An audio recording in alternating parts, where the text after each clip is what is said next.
هر وجود کې ته موجود یې، په هر زړه کې ته یې، ته یې د هر ساکخ په سا کې، په هر څه کې ته یې، و ته شهنشاه یې، ستا قبضه ده په هر کار باندې، بشپړ عبور لرې په چونګ او په خروار باندې، و ته جوړونکی د انسان یې، بس یو ته خپلواک یې، و ته ورکوونکی د ډوډۍ یې، همدا ته ټولواک یې، و ته راولې شپه له درنې شپې رڼایي زیږوي، ژوندي له مړو نه ژوندي زیږوي. ته په تیاره کې د میږي د پښو ترپا اورې، ته د ظالم او د مظلوم ترمنځ هغه اورې، ته د زرې حساب کوې او زره هم ورکوې، شر په خپل ځای وي خو د خیر اجوره هم ورکوي. ته هیڅ بدیل او هیڅ تشبیه او هیڅ مثال نه لري، ته هیڅ تربور، هیڅ پرځونکی، هیڅ زوال نه لري. و مخکې مې ویلې دې خپل ځان ته چې زه ښه پوهېږم، اوس دومره پوه شوم په ځان باندې چې زه نه پوهېږم. بس ته پوهېږې معالج یې ته حکیم باداره، له منتها تر انتها پورې قیوم باداره، له دبدبې شان او شوکت چې هغه تا ورکړې، سره د دومره لوی طاقت چې هغه تا ورکړې، غر په اوږو بار د انسان مسؤلیت نه اخلي، توان به یې لري خو دومره ګران مسؤلیت نه اخلي. و چې ستا په وړاندې دا خپل کړي ګناهونه ګورم، یا په دې خپلو اوږو بار مسؤلیتونه ګورم، نو وایم چې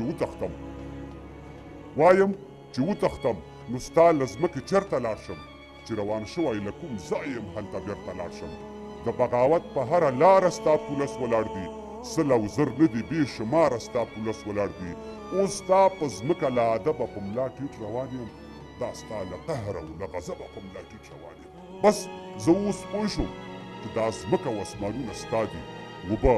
هوا، کاڼي او بوټي او دښتې او غرونه ستا دي. و تا په یوازې ودرولي اسمانونه پورته، تا په دې ځمکه ټک وهلي دي دا غرونه پورته، و زما د عقل په کڅوړه کې له دې نه پورته ته به ډېر لوی خو زما له اندازې نه پورته. و تر مخ پرتو دې ننګونو ته حیران پاتې یم، درېغه د خپل ځان غولولو ته حیران پاتې یم. تاو مې له غاړې ګواکې خوري مې غبرګ ماران شي راته، زما دا خپل دواړه لاسونه قاتلان شي راته، چې زنقدن قبر د حشر یاد په زړه راشي،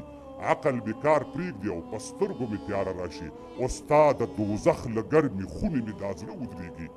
غونی مې ځیږ شي، په وجود مې ټول ویښته ودرېږي، هغلته تلونکي ټولې لارې به شیطان جوړوي، چې د سون توکي به یې ډبرې انسانان جوړوي. او د انس او جین او د ډبرو په خوړلو راشي، وبه پړسېږي، له ګرمۍ به په چاودلو راشي، نو سترګې، غوږونه او وښکي به مو یو دم وچوي، د خدای له ویرې به مو زړه لکه غنم وچوي. او مغرور سرونه چې خنګرو ته راوغورځوي، کله چې دا لوړې ژورو ته راوغورځوي، کله چې دا غرونه ییره ییره او زره زره شي، کله چې دا ځمکه د اوسپنې یوه تخته شي، کله چې دا اسمان کړکۍ وکړي درزونه واخلي، کله چې دا د سمندر اوبه ورونه واخلي، وا د انسان نازک وجود به هغه توان ولري، یا ابوجهل یا نمرود به هغه توان ولري، نو هلته نه قوم او نه توکم او نه نژاد چلوږي، نه تور او سپین شته دي او نه نوم د کوم هېواد چلېږي. خو زه حیران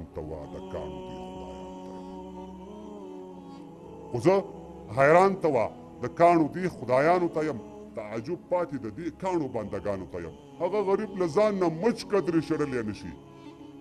دا خو لا پرېږدئ یو قدم پر بل کېښولی نه شي. نو زما معبوده زه له دې خلکو امان غواړم، تېر له دې داسې پرمختګ مسلمان غواړم.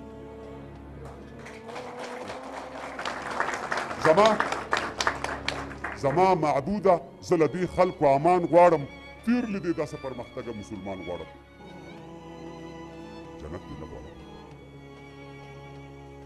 جنت دې نه غواړمه، ستا در یادومه یې نه، که دې په خپله رضا راکړ غورځومه یې نه. جنت دې نه غواړمه، ستا در یادومه یې نه، که دې په خپله رضا راکړ غورځومه یې نه. ما ته څه مه وایه، فقط یو نجات راکړه، ما ته د قبر د خلوصو